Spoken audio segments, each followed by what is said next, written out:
The Art of War by Sun Tzu, translated by Lionel Giles. Part 12. The Attack by Fire. Sun Tzu said, "There are 5 ways of attacking with fire. The first is to burn soldiers in their camp. The second is to burn stores. The third is to burn baggage trains. The fourth is to burn arsenals and magazines. The fifth is to hurl dropping fire amongst the enemy." In order to carry out an attack, we must have means available.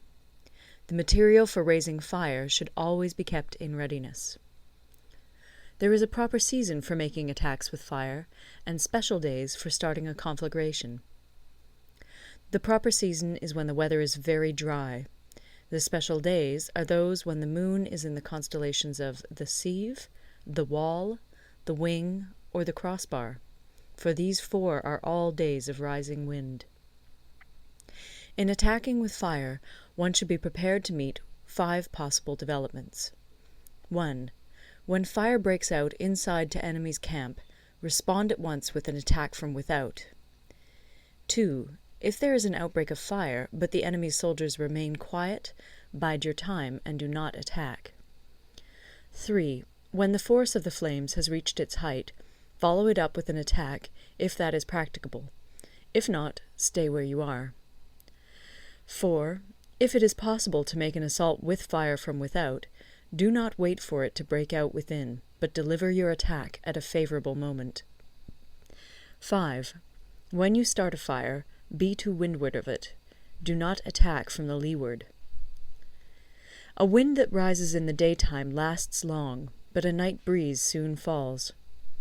In every army, the 5 developments connected with fire must be known, the movements of the stars calculated, and a watch kept for the proper days.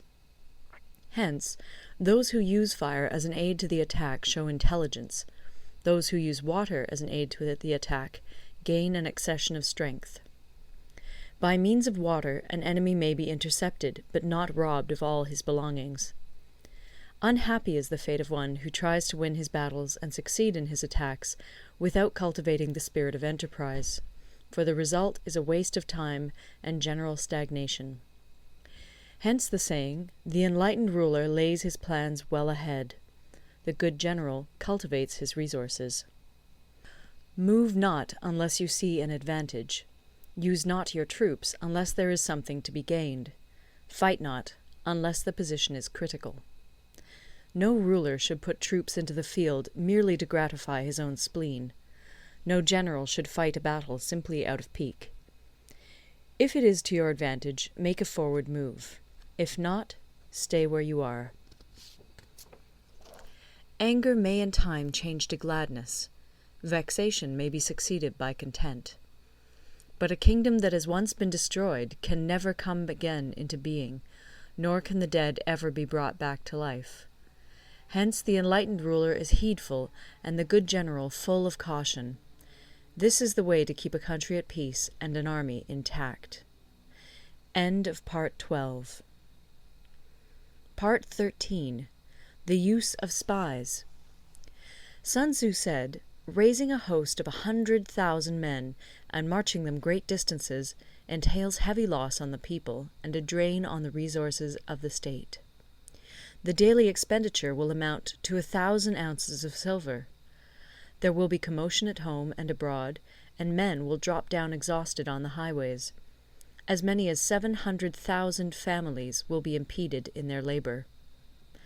Hostile armies may feast each other for years, striving for the victory which is decided in a single day. This being so, to remain in ignorance of the enemy's condition simply because one grudges the outlay of 100 ounces of silver in honours and emoluments is the height of inhumanity. One who acts thus is no leader of men, no present help to his sovereign, no master of victory.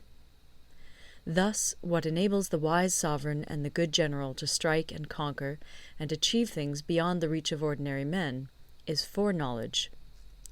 Now, this foreknowledge cannot be elicited from spirits. It cannot be obtained inductively from experience, nor by any deductive calculation. Knowledge of the enemy's dispositions can only be obtained from other men. Hence the use of spies, of whom there are 5 classes. 1. Local spies. 2. Inward spies. 3. Converted spies. 4. Doomed spies. 5. Surviving spies. When these 5 kinds of spy are all at work, none can discover the secret system. This is called divine manipulation of the threads. It is the sovereign's most precious faculty. Having local spies means employing the services of the inhabitants of a district. Having inward spies, making use of officials of the enemy. Having converted spies, getting hold of the enemy's spies and using them for our own purposes. Having doomed spies, doing certain things openly for purposes of deception, and allowing our spies to know of them and report them to the enemy. Surviving spies, finally, are those who bring back news from the enemy's camp. Hence it is that none in the whole army are more intimate relations to be maintained than with spies. None should be more liberally rewarded. In no other business should greater secrecy be preserved. Spies cannot be usefully employed without a certain intuitive sagacity. They cannot be properly managed without benevolence and straightforwardness. Without subtle ingenuity of mind, one cannot make certain of the truth of their reports. Be subtle, and use your spies for every kind of business. If a secret piece of news is divulged by a spy before the time is ripe, he must be put to death together with the man to whom the secret was told. Whether the object be to crush an army, to storm a city, or to assassinate an individual, it is always necessary to begin by finding out the names of the attendants, the aides-de-camp, and doorkeepers and sentries of the general in command. Our spies must be commissioned to ascertain these. The enemy's spies, who have come to spy on us, must be sought out, tempted with bribes, led away, and comfortably housed. Thus they will become converted spies and available for our service. It is through the information brought by the converted spy that we are able to acquire and employ local and inward spies.